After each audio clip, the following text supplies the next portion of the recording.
आज हम अपना न्यू टॉपिक स्टार्ट करेंगे, न्यूमेरिकल एनालिसिस। अब न्यूमेरिकल एनालिसिस के अंदर हम पढ़ते क्या है। अब देखो, मान लो कि एफ एक्स की वैल्यू हमें दी हुई है एक्स स्क्वेयर प्लस 2, और मैं आपसे पूछूं कि एक्स को अगर 5 रख दिया जाए तो क्या वैल्यू होगी। आप फटाफट से बता दोगे। एक्स एफ एक्स में एक्स की वैल्यू 5 रख के 27 आंसर आ जाएगा। और अगर मैं पूछूं एक्स की वैल्यू 10 बताओ, वो भी आप बता दोगे।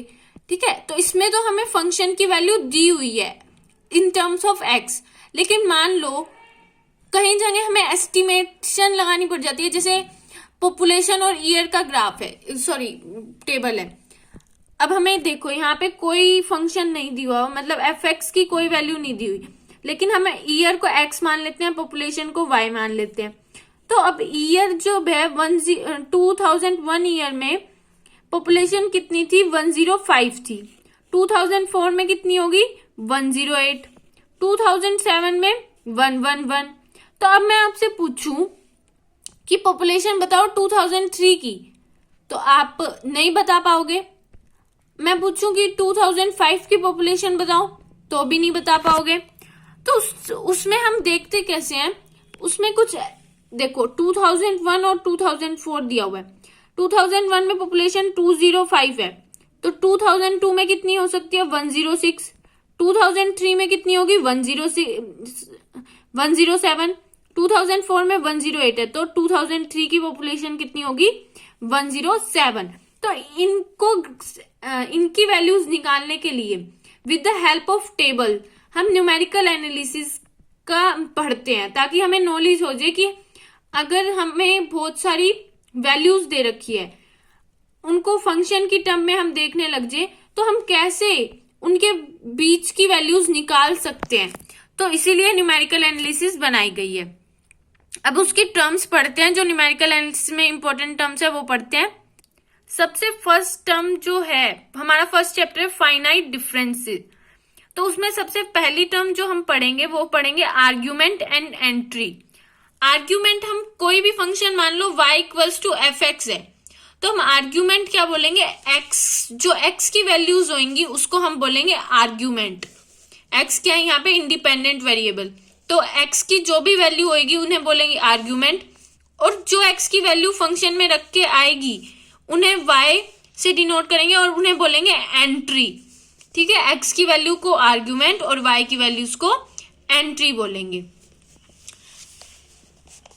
इसकी डेफिनेशन देख लो, independent variable x is called argument, और वैल्यू ऑफ फंक्शन जो भी होगी उन्हें क्या बोलेंगे हम, एंट्री बोलेंगे। अब एग्जांपल देखते हैं। मान लो x क्या है, a है और a प्लस एच है, तो x जो a है और a प्लस एच है ये क्या हो जाएंगी, आर्ग्यूमेंट्स हो जाएंगी, क्योंकि ये x की वैल्यूज है। और जो वैल्यूज y की आएंगी, y a से डिनोट करते हैं हम, x की वैल्यूज जो y में रख के आएंगी, एफ एक्स में रख के आएंगी, एफ ए प्लस एच, इन्हें क्या बोलेंगे हम, एंट्री बोलेंगे। तो ये फर्स्ट इंपॉर्टेंट डेफिनेशन है। उसके बाद हम पढ़ते हैं इंटरवल ऑफ डिफरेंसिंग क्या होता है। उसके बाद हम पढ़ते हैं interval of differencing. Interval of differences होता है कि अगर हम x की वैल्यू ले रहे हैं, यहां से ये x की वैल्यूज हैं, अगर हमें इंटरवल ऑफ डिफरेंसिंग देखना है तो जो x की फर्स्ट वैल्यू है उसमें से हमें सेकंड वैल्यू को फर्स्ट में से माइनस कर देंगे। a प्लस एच में से माइनस करो a को, क्या आएगा, h। तो h क्या हो जाएगी, उसकी इंटरवल ऑफ डिफरेंसिंग हो जाएगी। Difference between two consecutive value of the argument x is called, consecutive मतलब होता है लगातार, लगातार जो इकट्ठे वैल्यूज होंगी। अब जैसे a प्लस 2h में से मैं माइनस कर दूं a प्लस एच को, तो भी क्या आएगा, h ही आएगा। तो ये भी क्या हो जाएगी, इंटरवल ऑफ डिफरेंसिंग, मतलब x की दो वैल्यू के बीच में कितने का डिफरेंस है उसी को हम क्या बोलते हैं, इंटरवल ऑफ डिफरेंसिंग बोलते हैं।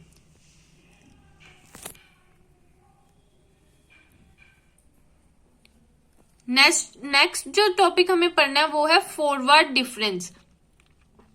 फॉरवर्ड डिफरेंस क्या होता है, हम इसे टेबल की हेल्प से समझते हैं। ठीक है,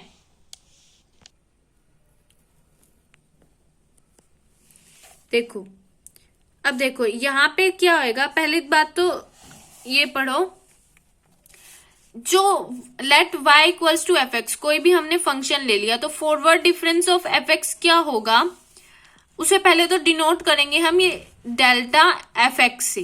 तो डेल्टा एफ एक्स क्या होगा, जो x की नेक्स्ट वैल्यू होगी ना उसको, उसमें से एफ एक्स प्लस एच में से माइनस कर देंगे एफ एक्स को, तो क्या बन जाएगा, वो forward difference of f x कहलाएगा। अगर h क्या है, इंटरवल ऑफ डिफरेंसिंग है तो, और delta is called the forward difference operator, इस डेल्टा को हम बोलते हैं फॉरवर्ड डिफरेंस ऑपरेटर। और जब इस डेल्टा को हम एफ एक्स पे अप्लाई करेंगे तो हम क्या कहेंगे, forward difference of f x, जो कि किसके इक्वल होगा, एफ एक्स प्लस एच। मतलब इसके बाद जो वैल्यू होगी, एफ एक्स के बाद जो भी वैल्यू है, एफ एक्स प्लस एच है, अगर जो भी वैल्यू है उसको माइनस कर देना इसमें से, एफ एक्स में से, ठीक है, उससे एफ एक्स माइनस कर देना, उसको क्या बोलेंगे, फॉरवर्ड डिफरेंस। अब इसको अगर टेबल की हेल्प से समझा जाए तो मान लेते हैं ये क्या है, आर्ग्यूमेंट्स दिए हुए हैं, हमें एक्स की वैल्यूज दी हुई है। क्या है ये एक्स की वैल्यूज, ए प्लस एच, ए प्लस 2h, ए प्लस 3h। तो एंट्री क्या दी हुई है, एंट्री मैंने डिनोट किया Y a plus h, y a plus 2h, Y a plus 3h। Y ए क्या है, यहाँ पे वाई ए है एफ ए, वाई ए क्या है, एफ ए। यहाँ पे ये ध्यान रखना, वाई ए नोटेशन किसके लिए यूज किया मैंने, एफ ए के लिए, ठीक है। अब मैं कहूं आपसे कि वाई ए का फॉरवर्ड डिफरेंस निकालो, तो आप क्या करोगे, इसके बाद जो टर्म होगी, क्या टर्म है, F Y a plus H, उसमें से इसको माइनस कर दोगे, वाई ए को माइनस कर दोगे। ये डेल्टा वाई ए क्या, डेल्टा वाई ए को क्या बोलते हैं, फॉरवर्ड डिफरेंस ऑफ वाई ए, किसके इक्वल हो जाएगा, जो इसके बाद नेक्स्ट टर्म होगी, ये है इसके बाद नेक्स्ट टर्म, उसमें से इसको माइनस कर दो, वाई ए को माइनस कर दो, ये क्या आ जाएगी, forward difference of y a. उसके बाद अगर हम forward difference of y a plus h देखें, a plus h, y a plus h देखें तो क्या आएगी, जो ये वाली टर्म है उसके बाद जो टर्म है ये वाई ए प्लस 2h, उसमें से इसको माइनस कर दो, वाई ए प्लस एच को माइनस कर दो। Delta y a plus h, इसका मतलब क्या है, forward difference of y a plus h क्या आएगा, वाई ए प्लस, इसको मतलब इससे next term y a plus 2h में से y a plus h minus कर दिया हमने। उसके बाद हम निकाल रहे हैं forward difference of y a plus 2h का।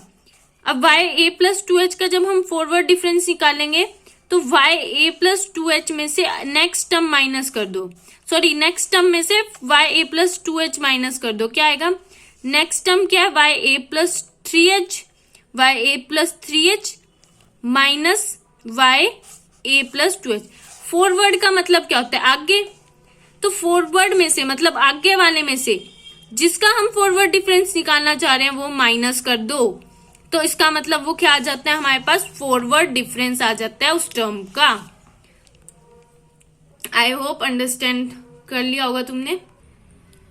अब हम नेक्स्ट करेंगे हमारा बैकवर्ड डिफरेंस। बैकवर्ड डिफरेंस ध्यान रखना क्या है ये, बैकवर्ड डिफरेंस किसी भी फंक्शन का y equals to f x का बैकवर्ड डिफरेंस क्या होएगा, पहले तो इसका डिनोट कैसे करते हैं, डेल्टा, उल्टा डेल्टा बना दो। हमने पहले क्या किया था, ऊपर ट्रायंगल बनाया था फॉरवर्ड डिफरेंस में, अब क्या बना रहे हैं, नीचे से ट्रायंगल बना रहे हैं, ऊपर से स्ट्रेट, नीचे से, ठीक है। अभी दिखा, ये वाला डिफरेंस, ये वाला सिंबल था फॉरवर्ड डिफरेंस का, सीधा ट्रायंगल।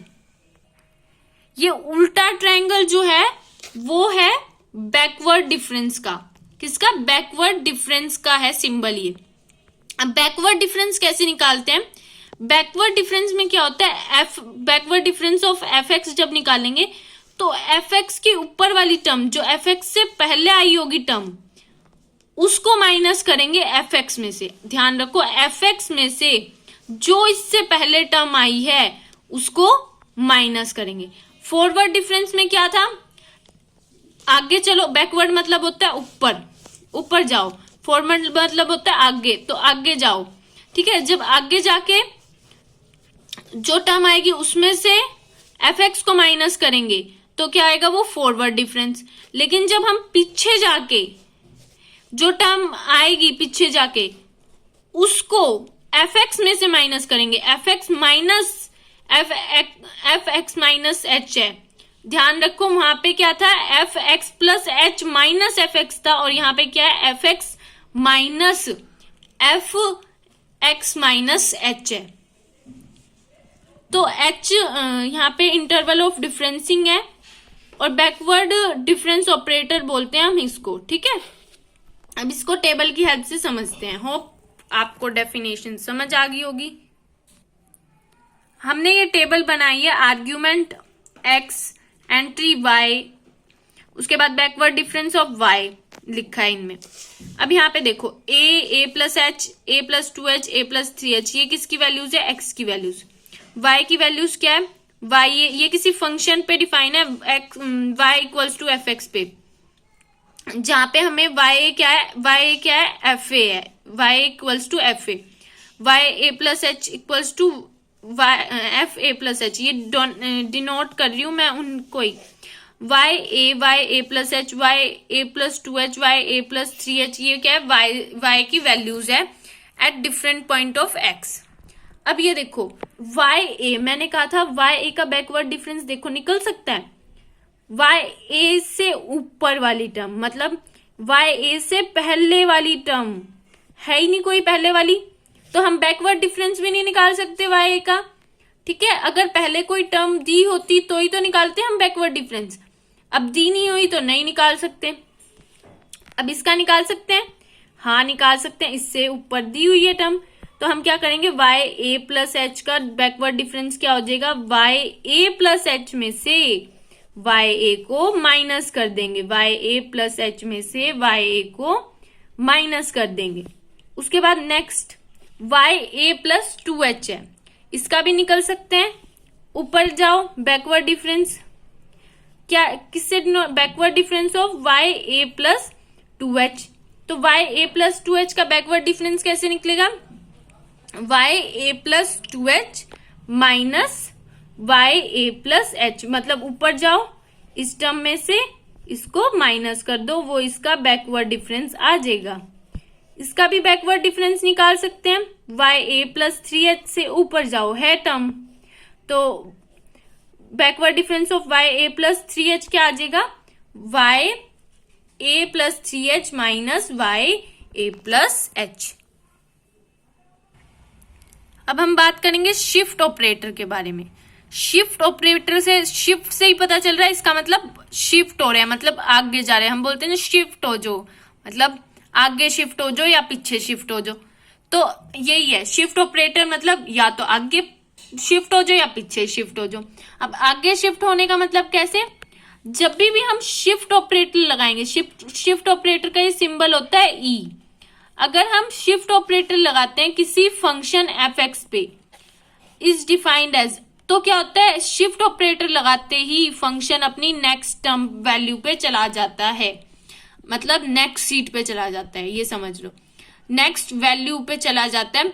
बट वो जाता कौन सी वैल्यू पे है, अपने आगे वाली बैक वैल्यू पे, फॉरवर्ड वाली वैल्यू पे, बैक वाली वैल्यू पे नहीं जाता, आगे वाली वैल्यू पे। देखो x है यहाँ पे क्या है, x प्लस h है, अगर e लगा रहे हो मतलब शिफ्ट ऑपरेटर लगा रहे हो तो वो अपनी आगे वाली वैल्यू पे शिफ्ट हो जाता है।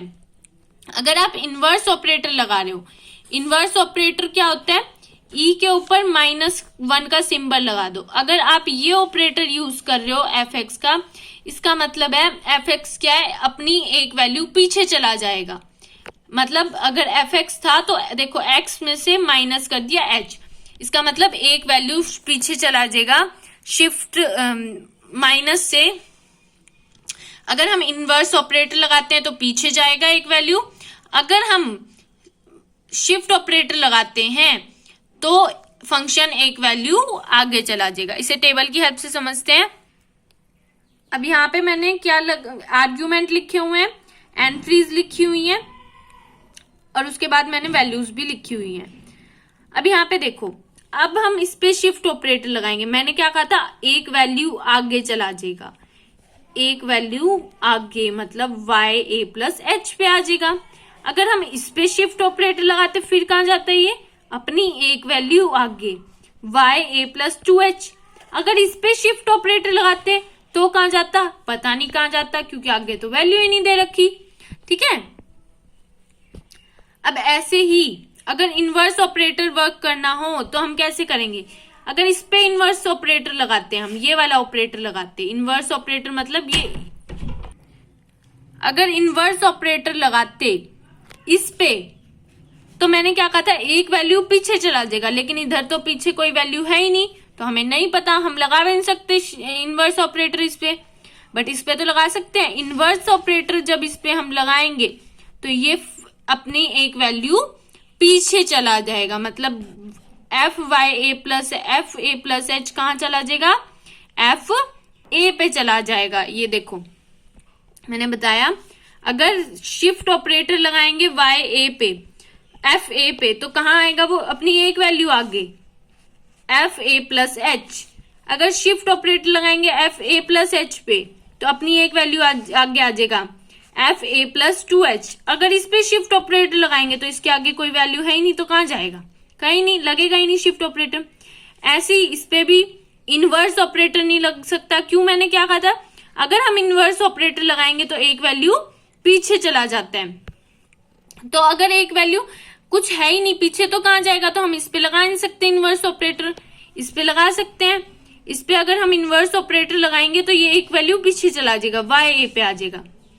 ये देखो इनवर्स ऑपरेटर fa+h fa पे चला गया।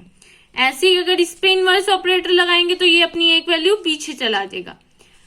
इनवर्स ऑपरेटर लगाया हमने fa+2h पे, वैल्यू कहाँ आ गई, fa+h पे आ गई।